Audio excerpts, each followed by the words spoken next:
Tecladista, vocalista e compositor mineiro, Henrique Portugal foi uma das peças da engrenagem que transformou o Skank num dos mais importantes grupos do pop nacional. Por mais de 30 anos, ele passou pelo dancehall, um reggae eletrônico surgido na segunda metade dos anos 1980, o rock britânico da segunda metade dos anos 1990 e o Clube da Esquina, além de ter tocado em discos do Sepultura. O Skank encerrou suas atividades em 2023 e Henrique Portugal parte para novas combinações de almas.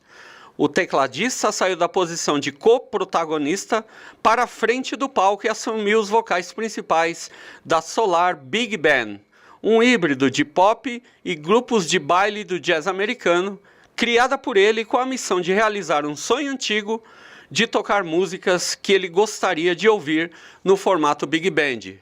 E é sobre isso que Henrique Portugal vai falar com a gente neste episódio do podcast.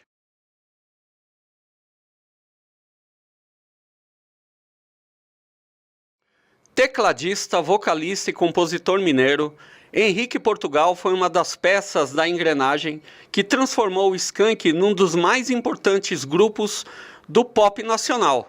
Por mais de 30 anos, ele passou pelo dancehall, um reggae eletrônico surgido na segunda metade dos anos 1980, o rock britânico da segunda metade dos anos 1990 e o Clube da Esquina, além de ter tocado em discos do Sepultura. O Skank encerrou suas atividades em 2023 e Henrique Portugal parte para novas combinações de almas. O tecladista saiu da posição de co-protagonista para a frente do palco e assumiu os vocais principais da Solar Big Band, um híbrido de pop e grupos de baile do jazz americano, criada por ele com a missão de realizar um sonho antigo de tocar músicas que ele gostaria de ouvir no formato Big Band. E é sobre isso que Henrique Portugal vai falar com a gente neste episódio do podcast.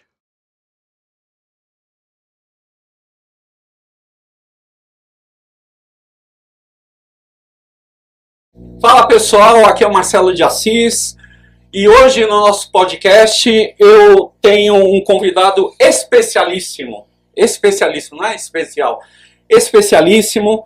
Ele é um grande músico, dono de uma criatividade ímpar e ele está aqui, ele pertence, ou pertenceu? Pertence a uma banda incrível de pop rock, mas está adentrando em uma carreira solo. Eu estou com ele aqui, Henrique Portugal. Tudo bem, Henrique? E aí? Certo, muito obrigado pelo convite, Marcelo. Bom, eu que agradeço. É bem legal falar com você hoje, porque você, como eu disse na introdução, você está entrando numa carreira solo. Eu gostaria de iniciar perguntando, essa carreira solo em vias do final dessa fase do Skank, como que ela foi pensada? Ela já estava sendo maturada de alguma forma na sua vida? Assim, você já estava, poxa, o Skank vai parar e agora qual é a estrada que eu vou tomar? Foi mais ou menos assim? Como que aconteceu? Não, na verdade é o seguinte, eu nunca pensei em ser vocalista. Olha. Nunca pensei. Sério? Exatamente, nunca. Nunca tive essa vontade. Mas foi uma sequência de situações que aconteceram e que acabaram me levando para isso. E eu gostei. Né? Uma delas, eu tive um problema de voz e descobri que era problema de refluxo. Olha só. Aí eu tive que fazer uma fisioterapia, como se diz, né? Vocal. Sim. E aí comecei a entender melhor o que é cantar. E comecei a cantar mais em casa. Minha mulher gostou. Teve aprovação já em casa? Em casa. Obviamente eu fiz backing vocal no Skank durante 30 anos. Beleza. Sim. Mas aí minha mulher gostou e começou, canta essa, canta aquela, canta outra. Aí um belo dia, ô Henrique, você faz show? Tipo, você tem um show, você cantando? Aí eu sou assim mesmo, falei, faço. Nunca tinha feito. Falei, pô, eu queria tal. Aí fiz meu primeiro show. E aí as coisas foram acontecendo, né? E tem um fato muito interessante que é, eu comecei mesmo a fazer os meus shows em 2019. Shows pequenos em Belo Horizonte, no Barreto. Tem um hotel fazendo em BH. Claro. Aí eu fiz 4 shows no Barreto, chamei Simoninha, Léo Jaime, Leone, olha só, e o Tony Garrido. Timaço. Timaço. E uma coisa um pouco mais jazz, assim, e tal. Mais jazz, assim, um pop mais... com harmonia sofisticado. Um pouco... Exatamente, porque o ambiente é a coisa do piano, né? O piano é um instrumento muito harmônico, né? Exato. Ele é menos ritmado, assim, violão, guitarra, são instrumentos harmônicos, mas mais ritmados. E o piano é mais melódico, né? E esses shows, meu convite para o Leone, foi um fato interessante, é que eu estava viajando para o Rio de Janeiro, sozinho, e eu fui expulso do avião. O quê? Aí você fala assim... Como assim? O Leone que conta bem essa história. A carreira só do Henrique começou quando ele foi expulso do avião. Aí eu falei assim, pô, legal contar essa história desse jeito. Porque banda de rock, um cara ser expulso de um avião, é legal, né? Dá uma mídia boa. Dá impacto, né? Dá impacto. É, claro. Na verdade, eu fui convidado gentilmente a me retirar do avião por um problema, um suposto problema que o meu computador é de uma série que durante um tempo teve problema de explodir a bateria. Não sei se vocês lembram. Sim, nossa, muito. E aí vem aquele negócio da aeromoça, né? Atenção, senhores passageiros, proprietários. Né? Fico brincando porque o som no avião é um pouco assim, né? Aliás, isso marcou mesmo, hein? Proprietários de computadores da marca tal, modelo tal, se vocês têm um computador desse a bordo, poderiam entrar em contato, né?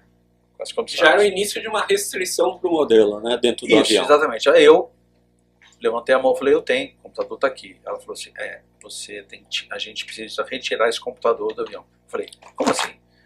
Ele não pode viajar. Ah, tá, você quer que eu despache ele embaixo? Ela falou, não, esse computador não pode viajar no avião. Eu falei, você quer que eu deixe com o pessoal de terra, porque eu vou voltar amanhã? Aí eu pego com eles. Não, você não pode fazer isso. Eu falei, então você está me convidando a sair do avião ou jogar o meu computador fora? Aí ela falou assim, o que você preferir. Aí eu falei, então tá bom. Peguei minha bagagem, era só bagagem de mão, e saí do avião. No que eu cheguei no saguão do aeroporto, lá em BH, no aeroporto de Confins, tava passando o Leone na minha frente. Aí eu falei, Leone, bom te encontrar, porque ele estava indo para o Rio, voltando para o Rio.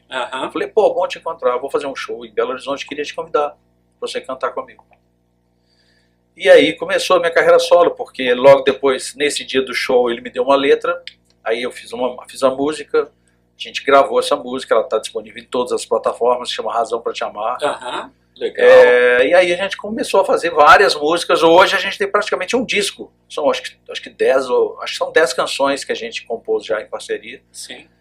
Devo lançar pelo menos 2. Na minha carreira eu vou lançar 2 esse ano. Ele vai lançar uma outra que a gente fez na carreira dele. Então a gente está fazendo isso. Então eu virei cantor muito por consequência de situações que ocorreram na minha vida. E eu gostei muito, principalmente o tempo inteiro eu fiquei ali do lado do palco, né? Agora eu estou no centro do palco. E a forma de como você se relaciona com a música quando você se torna um cantor é completamente diferente, porque quando você é da banda, você está atrás e o cantor normalmente está um pouco mais na frente. Exato. Aí você muda a posição, você está na frente e você não enxerga mais a banda, porque a banda está atrás de você. É uma confiança 100% em quem está com você. E isso eu fico até falando assim, olha, às vezes essa história de o cara técnico dentro da empresa e vira gerente ou vira diretor, sim. Muda a posição completamente, muda a relação de como as pessoas te tratam, várias coisas são alteradas e você tem que aprender a lidar com esse tipo de coisa. Você acha que foi uma forma de redescobrir um trabalho, agora com esse protagonismo, redescobrir um trabalho em grupo? Isso você já tinha de uma forma muito sólida no Skank. Mas agora você tem que ser o centro, porque você é o artista central. Além de ter essa, entre aspas, redescoberta, como que isso também pesou emocionalmente no Henrique? Essa é uma pergunta, por isso que eu até falei com você que eu dou palestra, porque esse reposicionamento ele é extremamente importante. E ele passa por tudo, né? Porque as pessoas, eu até brinco assim, artista, por exemplo, você é uma pessoa comum, aí você vira uma pessoa conhecida, pessoa Sim. pública. Você pode não mudar nada, mas todo mundo muda com você. Então é a mesma coisa. Quando eu passei a cantar, aí o peso ou o significado de qualquer comentário, ele muda. E quando você se torna cantor, por mais que eu toque um instrumento, o seu corpo passa a ser o seu instrumento principal. Então, quando você é músico, você pode fazer um show com febre, com dor de barriga, Exatamente. com dor de cabeça, com vários problemas, triste. Agora, quando você é o cantor, você entrar no palco, você uma parte da sua profissão ali você está atuando. Então o seu corpo tem que estar bem, você tem que dormir bem, porque você vai cantar, você vai fazer uma maratona ali. Eu brinco que a comparação quem faz backing vocal é um corredor de 100 metros. Quem canta como voz principal é um maratonista. Então a forma de você tratar a sua voz, suas cordas vocais, é completamente diferente, porque o vocalista ele tem que ter resistência, o backing vocal ele tem que ter elasticidade, ele tem que ter explosão. Então até em termos de preparação é diferente. São coisas que eu fui descobrindo com o passar do tempo. Que legal. Agora, né? Você já com um trabalho solo iniciado, você me disse que realmente teve que fazer uma adaptação para a voz e tudo mais. Dentro da sua ótica, como que está a sua voz? Ela te agrada o jeito como ela se comporta e ao ouvir o fonograma, ao ouvir a música, para você, tá do jeito que essa voz está do jeito que você realmente queria? Olha, para quem eu formei em economia, eu sou nerd. Sou nerd. Isso é legal, hein, meu? Então, assim, quando a gente montou um estúdio, eu e Lélia Haroldo, a gente fez curso de áudio para entender melhor o áudio. Que bom. Então, o que acontece? Olha que interessante isso. Para você fazer backing vocal, você tem que ser a sombra da voz principal. Verdade. Então, é interessante que a sua voz seja mais macia. Mas quando você se torna um lead vocal, a voz, quando ela é muito macia, por uma questão de equipamento, por uma questão dos lugares onde se toca ao vivo, é interessante que a voz tenha um médio. Em vez de falar macio e doce, que você tenha um médio. Então eu mudei um pouco até meu jeito de falar, para que na hora que eu estivesse cantando, fazendo o meu show, a minha voz tivesse uma emissão melhor e pudesse, é o que a gente chama de rasgar o espectro sonoro e que ele seja bem recebido pelo público. Certo. Excelente. Eu sei que eu estou falando aqui o detalhe do detalhe do detalhe, mas são coisas que eu fui mudando e prestando atenção no que você vê que as vozes, principalmente dos artistas mais populares, elas são todas muito médio. Isso facilita muito a projeção da voz. E existe um fator bastante importante na vida de um cantor, na vida de um artista, que é justamente o que, né? A identidade dessa voz, né? Mesmo com todo esse cuidado que você teve, como que você também procura trabalhar a identidade? Porque ela tem que realmente casar com aquilo que você está cantando, tem que haver um sincronismo ali, uma conexão, né? E todo artista luta para que a sua voz seja o seu ativo, ou seja, a identidade, né? Aquilo eu ouvi, aquilo é o fulano, ouvi aquilo é o ciclano. Como que você procura trabalhar isso também? Existe uma diferença entre o som que a gente emite e o som que a gente escuta. É isso. Porque a gente escuta... É um jogo de xadrez isso aí, né? Porque na verdade a gente escuta muito a própria voz pela caixa craniana, né? Aham. Então quando você escuta a sua voz gravada, ela é diferente.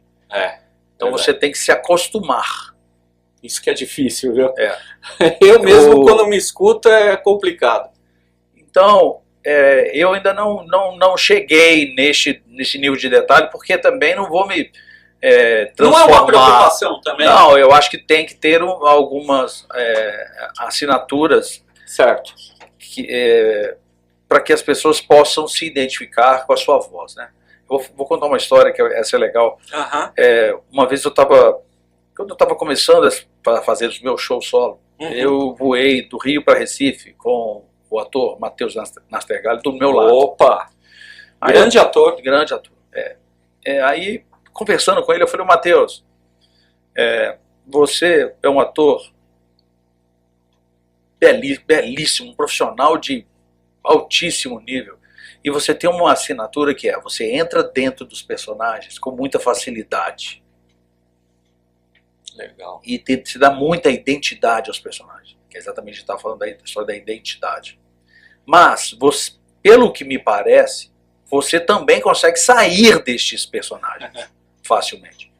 Eu falei, poxa, eu estou fazendo show solo agora, cantando o show inteiro, né? Saí de backing, que é corredor de 100 metros, passei a ser maratonista, e eu falei assim, pô, eu não vou conseguir fazer 3 shows por semana. Eu saio assim, destruído. E a Final saúde de cada vocal show. também, né? Exatamente, Você tem que ir voltando, trabalhar toda essa estrutura para fazer isso. Ele falou assim, Henrique, nessa nossa área é o seguinte, quanto mais técnica você tiver, mais, no caso dele, você entra dentro do personagem e isso te ajuda a sair do personagem também. Olha isso. Porque se for só um esforço bruto, isso tem limites, mas se você tiver técnica, você consegue fazer todas essas transições de forma mais fácil. Então eu continuo fazendo aula, continuo fazendo aula de piano, continuo fazendo aula de canto, vou fazer alguns shows especiais. Eu pego o show, levo pro meu coach vocal, falo assim, olha, vou cantar essas músicas, estou cantando elas todas desse jeito, o que eu preciso melhorar? Cada passagem, mudança, né, de voz de peito para voz de cabeça, essas coisas, para entender melhor qual a técnica a utilizar, para exatamente performar. Eu gosto disso. É interessante, porque na verdade são novas descobertas o tempo inteiro.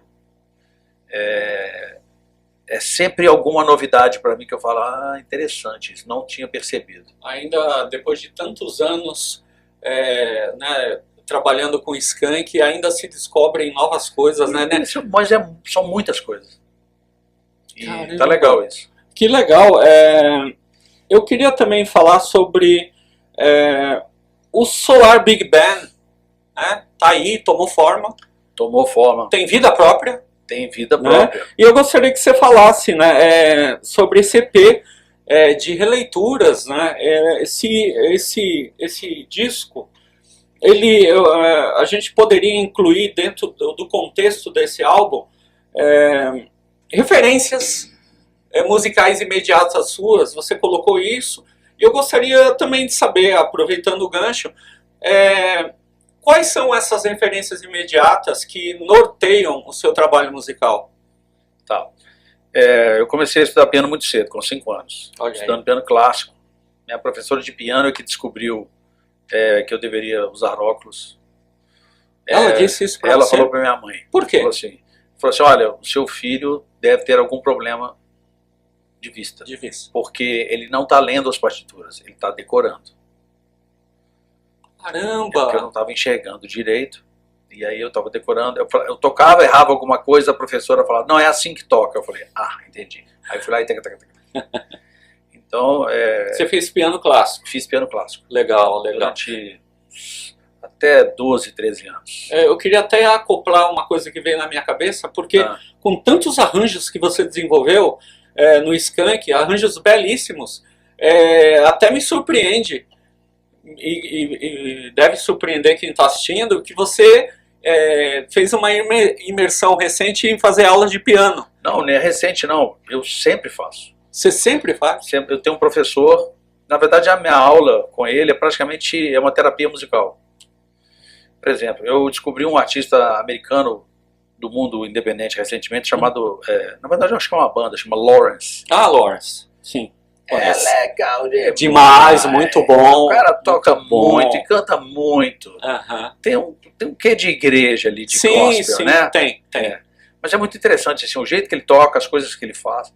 Ele é excelente. Ele é excelente. Aí de vez em quando eu pego, por exemplo, uma música do Lawrence, porque ele tem variações harmônicas muito interessantes, e levo para aula, para a gente estudar. Certo. Porque para quem gosta de música, uma das principais características dele é que ele faz as inversões de baixo. Da tônica, eu não sei se você toca algum instrumento. Toca piano. Toca piano, Toca. Então você vai fazer um acorde Ré maior que o Ré, aí você faz o complementa, ou não complementa, eu não coloco o Ré na mão direita, mas aí ele vai mudando, é uma coisa que o Elton John usa muito também. Sim. Que você vai fazendo a inversão dos baixos e você vai fazendo nuances. Isso normalmente é de quem estudou clássico ou tem alguma relação com a orquestração. É um ponto de criatividade do artista também, né? Uma assinatura. Uma assinatura. Isso, exatamente. Então o Lawrence tem isso. E aí eu fico estudando isso. Então minha aula de piano é praticamente uma terapia. Ou um laboratório também. Por exemplo, essas músicas que eu regravei, né? O Ticket to Ride, poxa. Sim. É uma harmonia sofisticada. Mas eu preservo a melodia e não faço nada muito dissonante. Certo. Porque eu tenho até o... Poxa vida, você preserva a base criativa dela, isso, né? Pra não, assim, porque eu sou um cara do pop, então eu não quero fazer acordes muito dissonantes. Falo assim, não, o meu professor de piano fala muito bem isso. Ele fala assim, olha, fazer um arranjo é mais ou menos igual cozinhar. Opa. Se você colocar muita pimenta, tem gente que não vai gostar. Se você colocar pimentão, que tem um sabor muito forte, né, então de vez em quando a gente fica falando assim, a sétima maior ou a quinta bemol é o quê? É pimenta ou é o pimentão? Ou é cebola, ou é o coentro? Acho que eu vou usar essa, viu? Então, assim, é mais ou menos isso. Então, é legal essa conversa. E isso, de certa forma, como meu professor é um cara que toca jazz, certo, eu vou aprendendo características e truques e passagens que, como jornalista, quando quer arrematar um parágrafo, qualquer profissão, você tem os seus truques. Claro. Para você poder fazer esse tipo de coisa. E na música também, fala assim, qual o caminho que eu vou usar aqui? Eu vou usar o sub-5 ou eu vou usar a dominante, ou vou fazer o que eu vou utilizar aqui para poder fazer uma finalização, porque eu gosto muito de arranjo. Sempre, né? Pô, eu já produzi música pro Lenine, eu e Haroldo Skank, pro Zé Cabaleiro, coisas, pessoal do Sul, lá de Porto Alegre, acústicos valvulados. Pô, já gravei disco do Herbert Viana, aquele que só as mulheres cantam. Eu gravei um Pink Morgan, Hammond lá. Já gravei no primeiro disco solo do Frejá. Gravei naquele Caia na Gandaia do Gilberto Gil. Sim, maravilhoso. Então, fora ter gravado 3 álbuns com Sepultura. Então, assim, são coisas que eu nunca falei muito. Que ficava ali no Skank, as pessoas me chamavam, eu ia lá, gravava. Por exemplo, o disco da Ana Canhas, que vai sair ainda. Sim. Eu gravei metade dele. Olha só. O disco tá lindo, maravilhoso. Entendeu? Que legal. Então, assim, eu gosto disso. Eu faço isso. Mas nunca tive muito espaço também. Falei assim, não, é Skank aqui, vamos falar da banda. Aí agora eu tenho esse espaço. Posso falar todas essas coisas que eu já fiz. Legal. Então, e mantendo e sempre procurando aprender mais. A gente ia até falar das referências. O que você escutava mais na sua juventude? Claro. Você é jovem ainda, lógico. Você é jovem. Sou jovem ancião. Jovem ancião. Mas qual água você bebeu na música? Eu sou um cara do pop. Por mais que meu pai tocava piano, ele... lá em casa a gente não ligava som, porque como todo mundo lá em casa toca, eu toco, meus 2 irmãos tocam. Família totalmente musical. Totalmente musical. Festas de Natal na família do meu pai, não precisa ligar som, porque e é piano, a maioria toca piano. Olha Tem só. pelo menos umas 6 pessoas na minha família que tocam bem piano. Que Só maravilha! que tem gente que toca clássico, eu sou Sim. mais pop, meu irmão é super variado, eu tenho um Aham. primo que toca muito bem também. Então, desde que o Natal seja na casa de alguém que tenha piano, não liga som. Vai só trocando e a família vai cantando, a gente tem algumas músicas. Que é natural, né? Uma família musical, não? Exatamente. Então, assim, a minha referência, eu sou um cara do pop, por exemplo. História de ser pianista e tocar teclado, a gente tem poucos ídolos. Por quê? Verdade. Tem poucos cantores que tocam piano. Piano, verdade isso. Durante a década de 70 e início dos anos 80, até que tinha mais gente que tocava e cantava. Tocava piano e cantava. Mas eles desapareceram. Você acha muita gente tocando violão ou tocando guitarra. Exatamente. Exatamente. Agora, toca piano, toca teclado e canta, a gente fala de Steve Wonder, Billy Joel, Elton John, Elton John, Paul McCartney, Paul McCartney, claro.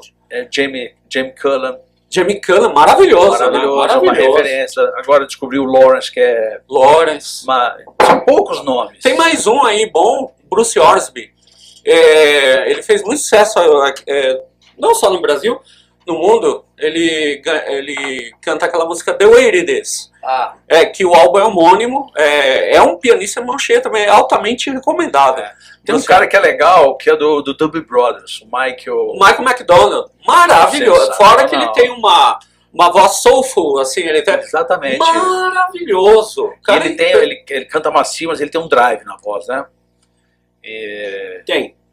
Ele é incrível. E temos variantes aqui no Brasil. Variantes no Brasil, assim, Doobie Brothers foi muito utilizado em várias canções produzidas no Brasil, né? Sim. Então, assim, estou falando assim, são poucos nomes. Então, quando você fala de referência da minha escola musical, faltou um cara que eu sou apaixonado, o John Lord, do Deep Purple. Sim, sim. Então, incrível. Faltou aqui. Aí para os brasileiros, Ivan Lins, Guilherme Arantes. Guilherme. Mas a minha referência mesmo como pianista no Brasil é César Camargo Mariano. Espetacular. Em arranjo. Ele se especializou em acompanhar cantoras. Exato. E quando você só toca, você toca de um jeito. Se você toca e canta, você toca de outro jeito completamente diferente. Verdade. E ele se especializou nisso. E eu adoro o jeito dele tocar. Para mim, qual é o piano brasileiro? Quem é que tem assinatura e criou um estilo de piano brasileiro? César Camargo Mariano. É um cara. Tem o Benito de Paula. Também, excelente. Olha que eu já estou indo nos limites, né? Para falar de referências de música tocando teclado. Grandes mesmo, né? Inclusive, o que me chama também bastante atenção é o equipamento que você utiliza nos shows, né? Se não me engano, tem um endorsement aí da Yamaha, né? Tem 25 anos. Já 25 anos. 25 anos. Inclusive, eu tenho até uma foto sua com o lendário, o Yamaha... DX7? O DX7 é lendário também. É o XP70, XP80. Não, CP70. CP70, que é perdão. O meu primeiro single. Que foi muito utilizado nos anos 70, os anos 80, mas a rodo.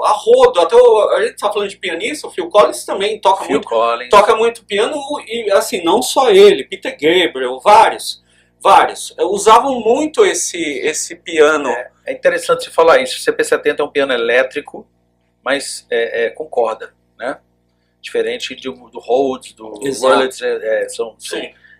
são instrumentos diferentes. O CP tem o 60, o 70 e o 80. Exato. Eu tenho o CP60, que é como se fosse um piano de armário, que a galera chama de upright, né?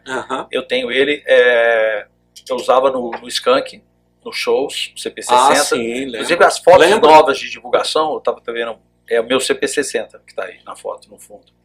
Dá uma olhada aqui. Esse piano Rapaz! É um CP60 e eu coloquei um acrílico aqui na tampa. Então dá para ver os martelos mexendo, os martelos batendo nas cordas. E tem o 70 também, que está no clipe de Impossível, que é a minha primeira música que eu lancei na carreira solo. Olha só, que legal! Que legal! E 25 anos com esse endorsement, como tem sido essa relação com a marca? já com todos esses anos, né, a Yamaha não é uma questão, deixar muito claro que não é uma questão de propaganda, é porque realmente é um quarto de século, né, você trabalhando com a marca, e como tem sido essa relação com a marca e com os instrumentos que eles apresentam para você e tal, na hora de selecionar, como que isso acontece? Olha, a Yamaha é uma fábrica muito interessante. Uhum. Primeiro que é uma fábrica muito antiga de instrumentos. Exato. Ela tem linhas diferentes de instrumentos, tem todos os instrumentos. A Yamaha tem todos os instrumentos. E é interessante você ver como os instrumentos vão melhorando e facilitando a vida do músico. Uhum. Eu comecei na Yamaha com a série EX. Isso foi em 97 ou 98. Olha só. Foi quando a gente lançou o Siderado. Aí depois veio a série, depois do EX, foi a série Motif. Motif. A série Motif, ela teve 3 ou 4 séries Motif. S, XS, XF de faca, eu acho. Uhum. E chegamos na série Montage ou Montagem. O Montage. Montage. É. Que é sensacional.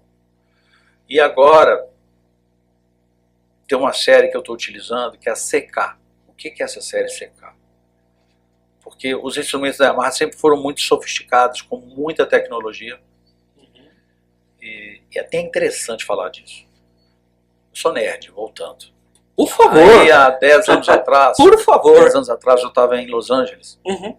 10 não, tem mais de 10. Tem 15, Uhum. 15 anos atrás eu estava em Los Angeles. E em volta de Los Angeles ali, você tem o Vale do Silício, mais ou menos em volta, né? Sim. E tem a Apple. Sim. E tem o Museu do Computador. Exato, verdade.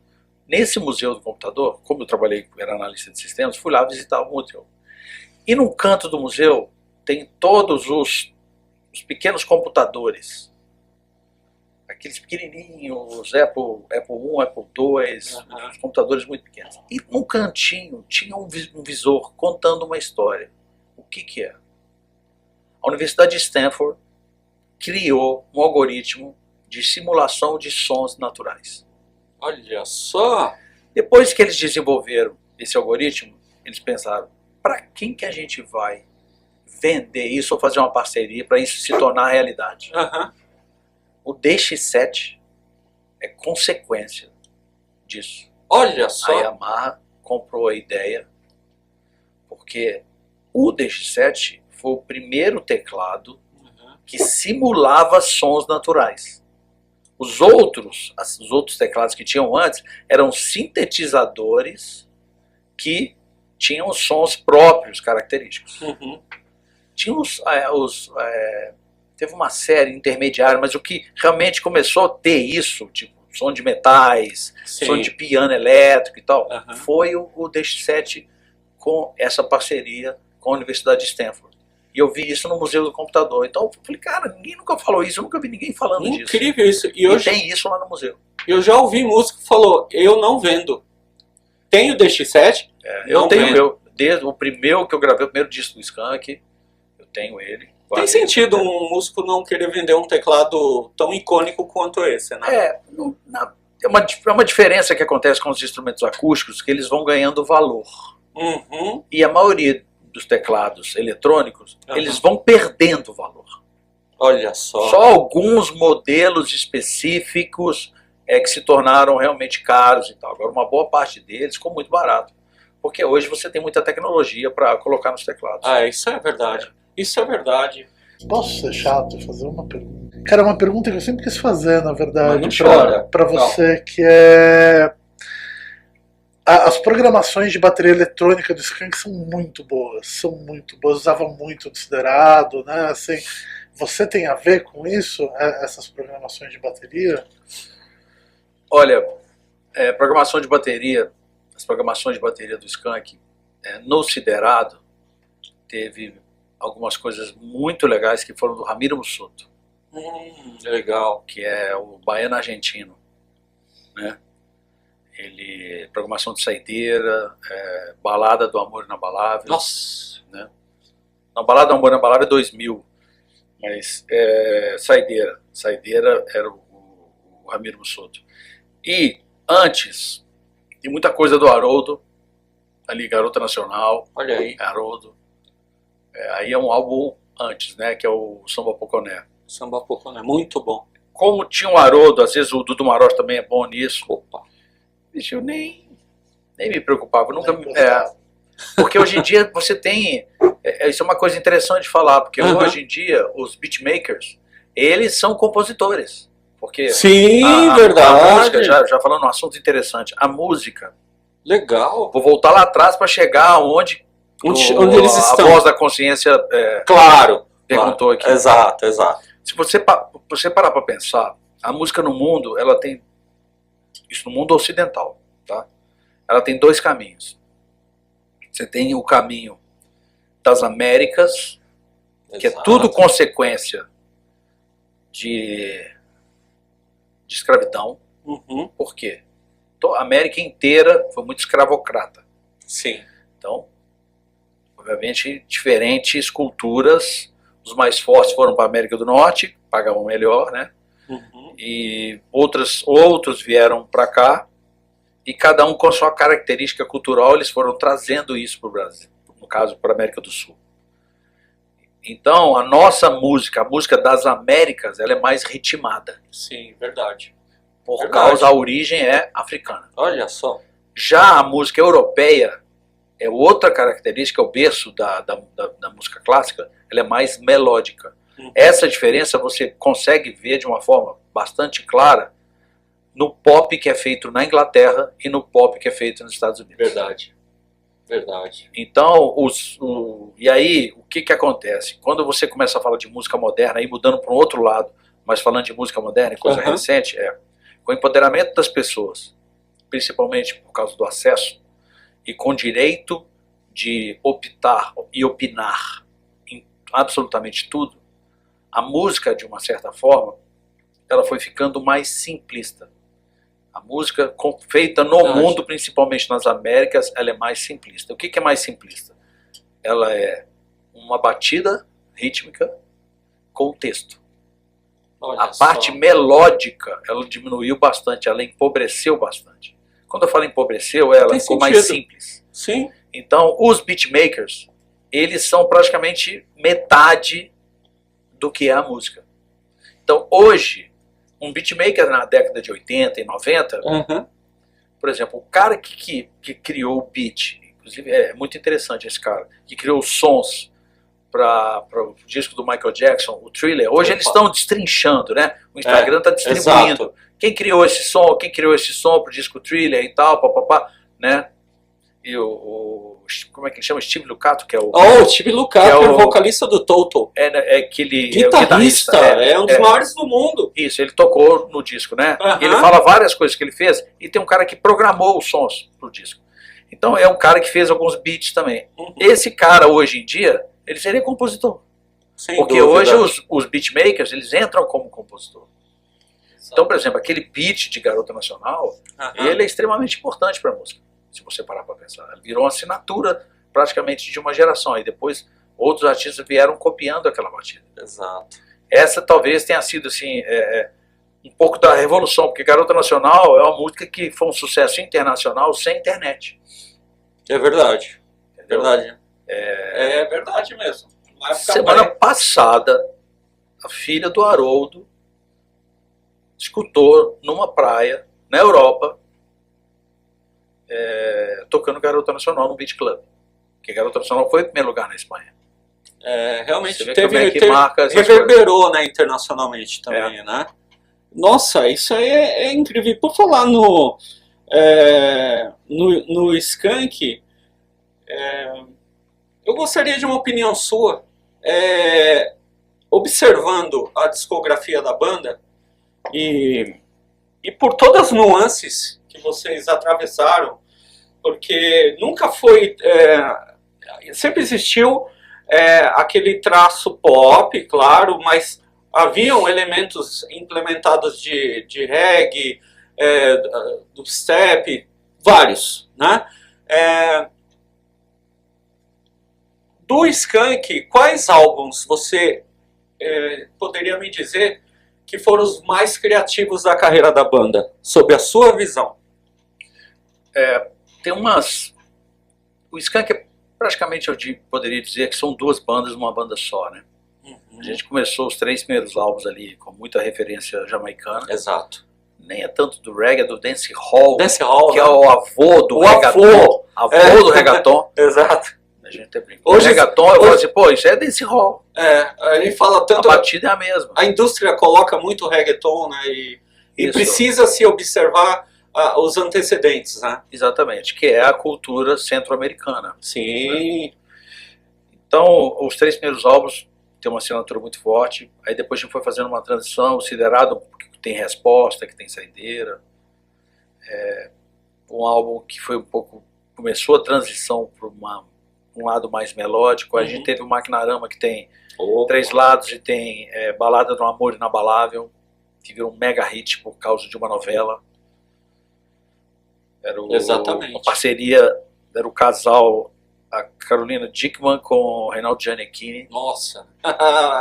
Faz tempo. Depois, aí isso foi em 2000, e aí a gente lançou, Maquinarama, 2000, a gente lançou Ao Vivo no Preto em 2001, e a gente lançou o Cosmotron em 2003. Aí o Exato. Cosmotron já é um álbum bem diferente dos anteriores, mas é um álbum com muitas assinaturas, características pessoais, né? A utilização de instrumentos diferentes que o usual, um disco mais melodioso, a forma como a gente gravou, por exemplo, a maioria daqueles teclados que eu gravei no Cosmotron, eu gravei, é o que a gente chama quando você está gravando a base. Sim. E eu gravei microfonado, porque normalmente quando você vai gravar um disco, Aham. guitarra é microfonada, porque sai o som no amplificador ali, aí você vai lá e microfona. O baixo, a maioria das vezes, é microfonado. A bateria também é com microfones. O teclado, normalmente, você gravava em linha. E isso sempre deu uma estética, uma plástica em termos de áudio diferente. Eu falei, não, eu vou gravar microfonado realmente, também. É um álbum muito diferente de vocês. Aliás, vocês trabalharam com o Tom Capone nesse álbum? A gente trabalhou no álbum anterior. O saudoso Tom Capone. Era um gigante. A gente trabalhou no Maquinarama, fizemos 3 músicas com ele. Gostamos tanto que a gente fez o Cosmotron inteiro com ele. Impressionante. Diz que aí Cosmotron tem Vou Deixar, tem Dois Rios. Esse álbum é maravilhoso. E às vezes, por exemplo, você falou Dois Rios, né? Vou Deixar já é algo mais vibrante e tal, mais colorido, vamos dizer assim. Dois Rios, a primeira vez que eu vi, me fez um bridge, uma ponte com o Clube da Esquina. Eu não sei. E As Noites. As noites Também é bonito, né? É uma canção lindo, né? espetacular. Que inclusive vocês cantaram em turnê e tudo mais. Um álbum que foge do comum, como foi o caso, se a gente analisar os primeiros álbuns e toda os primeiros álbuns do Skank e essa trajetória até 2003, e vocês trazem para o mercado, e não há dúvida, na minha opinião, é um dos álbuns de rock mais bem produzidos e compostos da história da música popular brasileira, na minha opinião. Para fazer esse álbum, eu vou usar essa palavra, não foi preciso um pouco de coragem também, no que se diz respeito em agradar ou não agradar? A gente pode pensar em vários caminhos. Um deles é que normalmente o artista, de uma forma geral, ele é remunerado. Isso vai mudar no mundo. Isso aí talvez é um assunto para o próximo podcast, que é o meu lado. Claro, porque eu sou representante da Abramos em Minas Gerais. Abramos, para quem não sabe, é uma das entidades que fica debaixo do ECAD. Inclusive eu fiz uma entrevista com o Renato Teixeira para Abramos. Foi capa, é uma instituição respeitadíssima. Dr. Roberto. Sensacional. E o artista ganha muito mais dinheiro fazendo shows do que com direitos, que sejam artísticos, autorais, execução pública. Isso é que uma seja reclamação digital. que vai continuar sendo recorrente, né, Henrique? Não estou falando de reclamação, isso é uma Não, eu constatação. digo porque existe, né, essa reclamação no mundo, a gente acompanha a mídia internacional. Mas isso vai mudar. Será que não recebemos os direitos devidos e tal? É uma situação um pouco espinhosa, né? Como que você enxerga É isso? errado isso, é miopia. Miopia. É miopia. O ECAD é sensacional. Opa, Sensacional. legal. Eu entendo hoje o ECAD. O ECAD é uma instituição privada, não é do governo, é privada. Aham. Pelo fato de debaixo dele ter 7 entidades, isso gera uma concorrência saudável que defende os compositores, que defende os artistas e defende os músicos. Eu estive recentemente em Londres, eu pedi uma reunião pela Abramos para ir na PPL. Por exemplo, na Inglaterra é o seguinte, você tem a PRS, que defende os compositores, e você tem a PPL, que defende os artistas, os intérpretes e os músicos. Eu estava em Londres, aí eu fui lá na PPL para entender como é isso, como funciona isso na Inglaterra. A Inglaterra é o país que mais recolhe direitos na indústria da música no mundo. Eles fazem isso muito bem. E cada país tem uma legislação diferente. Aham. Então é importante saber isso. Então voltando à história do Skank da gravação. A gente sempre fez muito show. A gente começou na estrada, a gente começou tocando em bar. Mas chegou num momento que nós chegamos à conclusão que a gente precisava entender melhor o que era gravar. Uhum. Por 2 motivos. Primeiro, para gravar melhor, e a indústria da música ali eu estou falando no início dos anos 2000, a indústria da música já estava se digitalizando, Exato. então já tinha equipamentos muito interessantes a preços razoáveis para gravações digitais. Aham. E outra, porque Belo Horizonte não tinha um estúdio bom. Olha aí. Toda vez que a gente precisava gravar um álbum, a gente tinha que praticamente passar 2 meses fora de Belo Horizonte. E a gente já viajava o ano inteiro. Olha só. Então, por exemplo, o primeiro álbum a gente gravou em BH, mas mixou no Nas Nuvens, no Rio de Janeiro. Uhum. O Calango a gente gravou no Nas Nuvens, no Rio de Janeiro. O Samba Poconé, que tem Garota Nacional, a gente gravou no Estúdio Mosh, em São Paulo. Nossa. O Siderado, que tem resposta, que tem saideira, a gente gravou no AR, no Rio. Aí em 99, a gente falou assim, não é possível que precisa ser tão difícil ser artista. A gente toca viaja o ano inteiro para fazer shows, e na hora de gravar a gente ainda tem que viajar. Foi até o Tom Capone que falou assim, galera, fala sério, monta um estúdio em Belo Horizonte, monte um estúdio vocês. Aí nós montamos no fundo da casa da mãe do Haroldo, que depois a gente comprou a casa da mãe do Haroldo, Olha aí.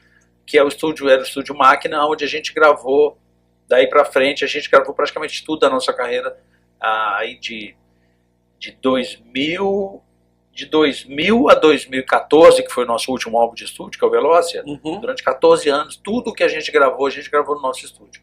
Por que isso? Para você entender melhor como gravar.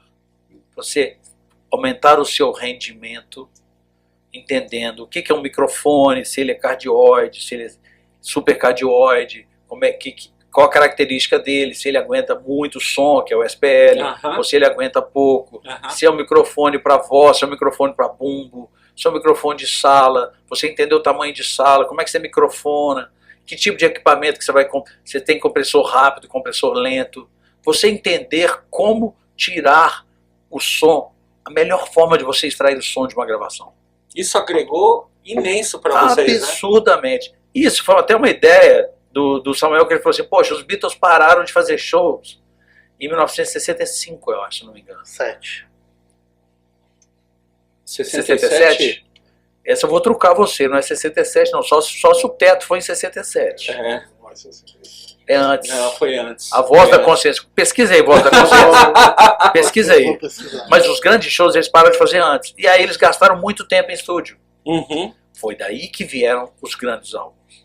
Que maravilha, né? Então, o Cosmotron, ele foi consequência de muito estudo, a gente gastou muito tempo, não muito tempo na gravação em si, mas entendendo, comprando equipamentos, os teclados diferentes, amplificadores, delay de fita, Olha só. que geram efeitos diferentes que você ouve no disco, mas mesclando.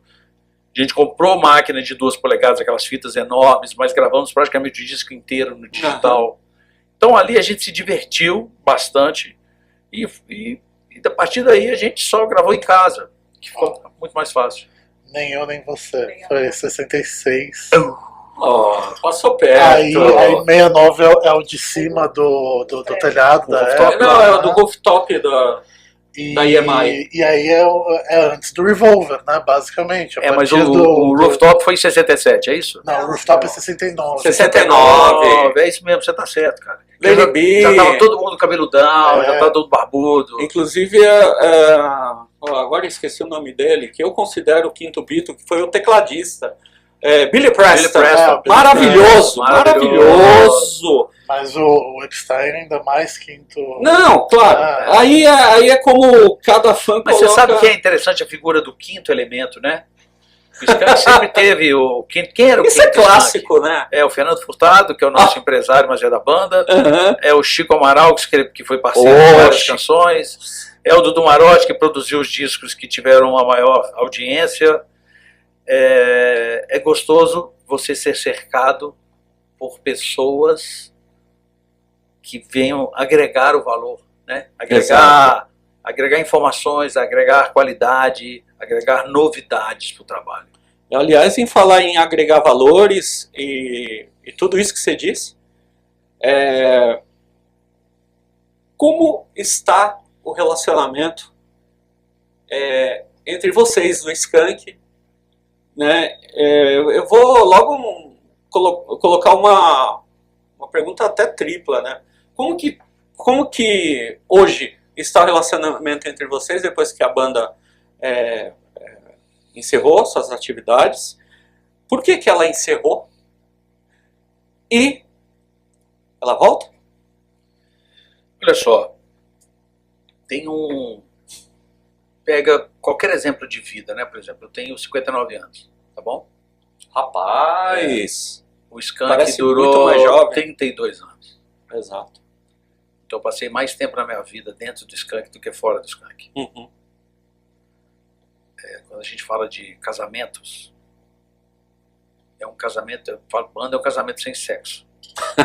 Algumas bandas têm sexo. Então, no caso do Skank não tem sexo. Faz. Eu lembrei de uma aqui antiga dos Estados Unidos, é melhor não falar. E eu acho que é um ciclo extremamente vitorioso. E como todo ciclo, ele termina. Inclusive eu escrevi um artigo que eu escrevo para o Estado de Minas, né, no jornal Sim. sobre finitude.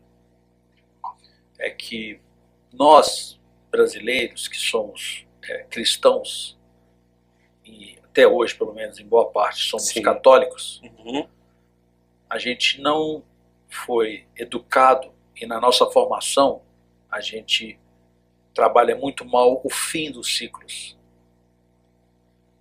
E em vez da gente comemorar o final de cada ciclo e relembrar os bons momentos, a gente tem sempre um sentimento de perda. Verdade. Né?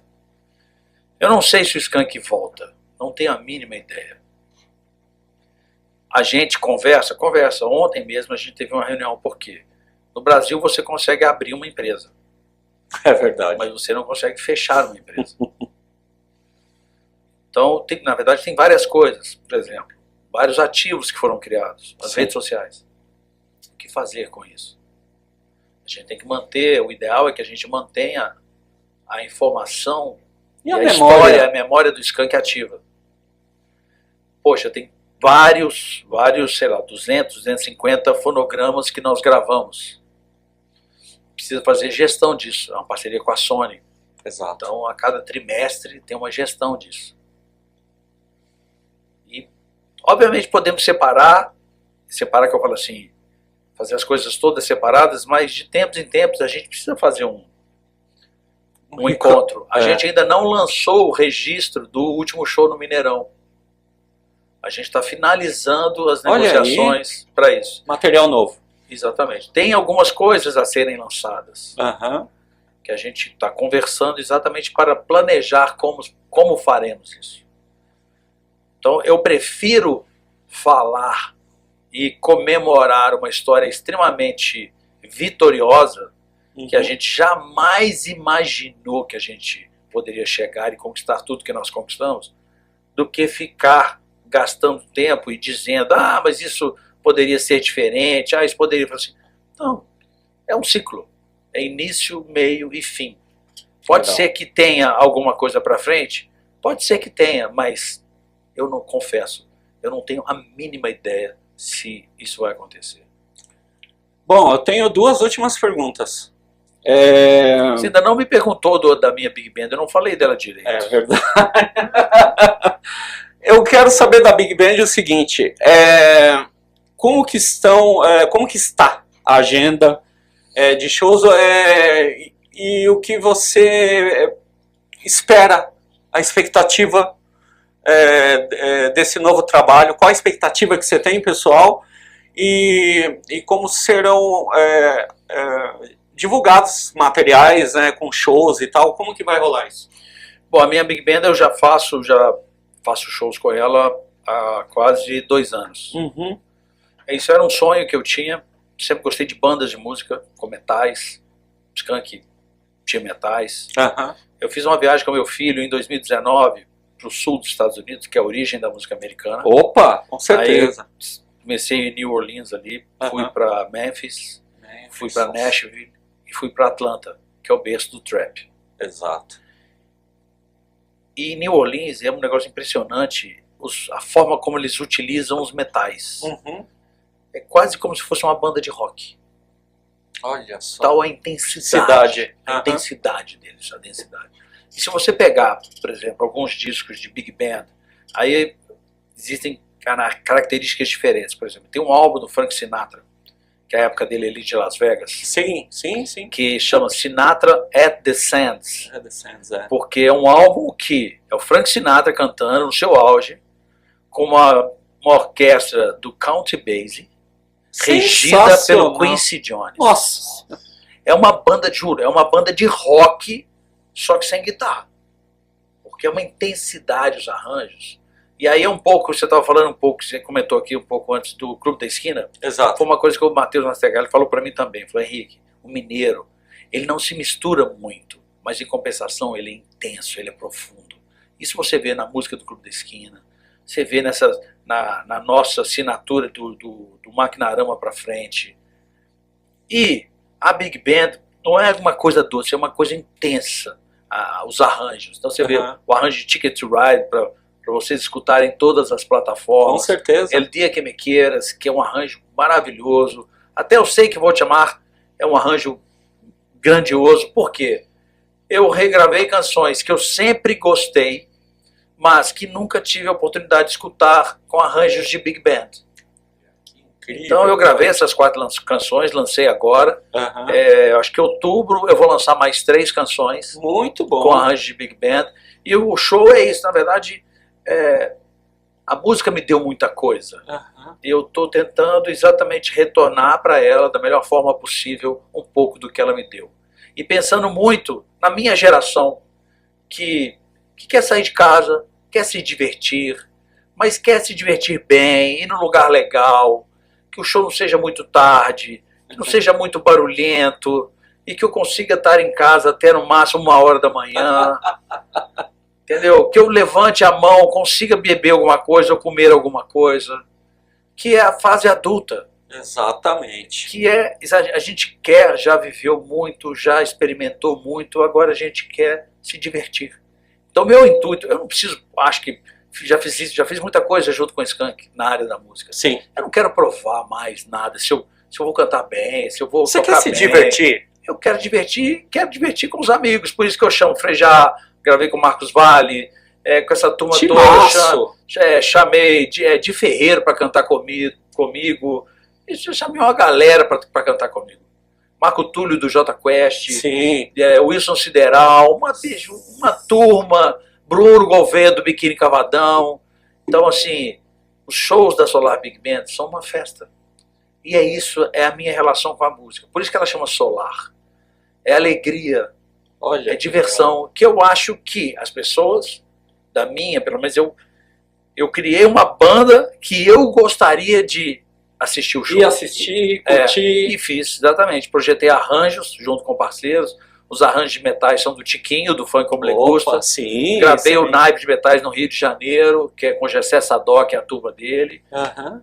E é isso. Montei uma banda para me divertir como eu gostaria de ir. E os arranjos também, pensando em Big Band. Esse é o conceito. Obviamente, eu estou lançando também, já lancei e vou continuar lançando, músicas autorais.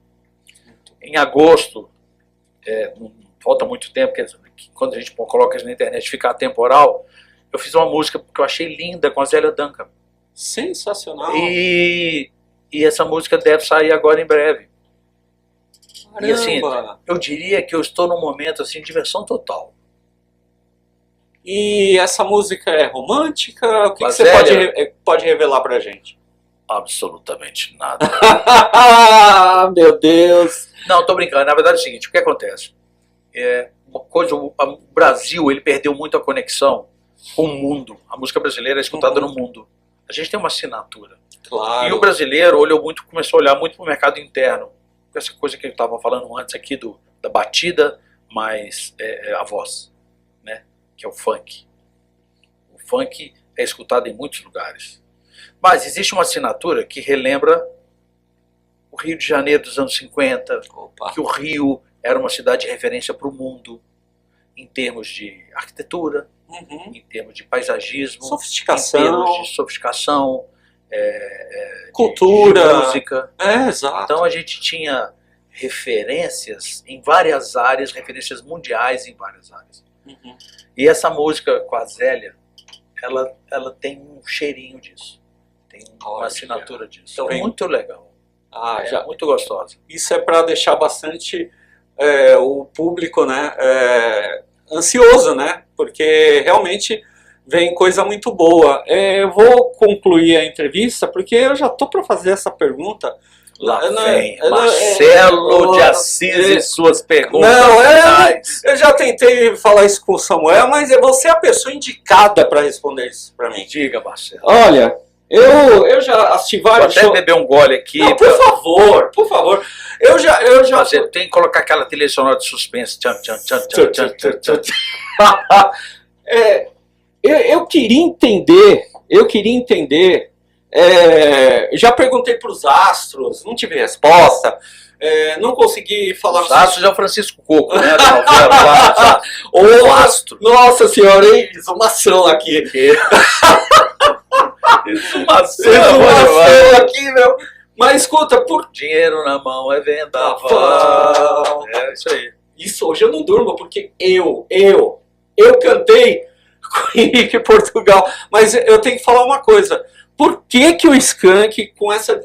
Aliás, tem duas perguntas. Pode perguntar, Marcelo, você está rodeando demais. Eu tô rodeando demais. A primeira é o seguinte, por que o Skank nunca incluiu no seu setlist nos shows uma canção que eu acho belíssima, conta aí com a participação do Nando, né, do Nando Rei, Galápagos.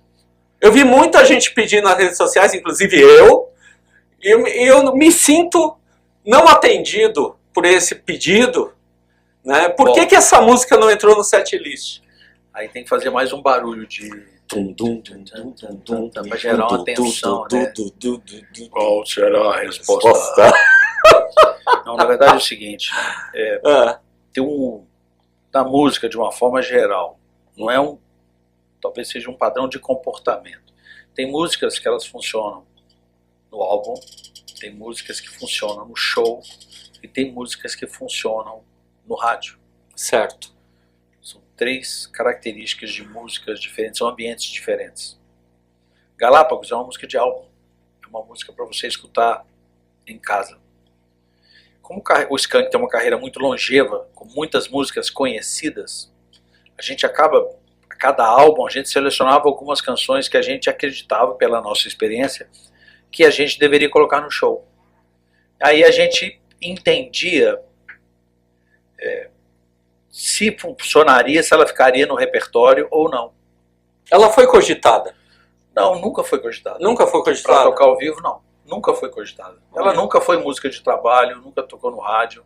Mas, de repente, ela não poderia fazer sucesso, essa música? São apostas, Ou né?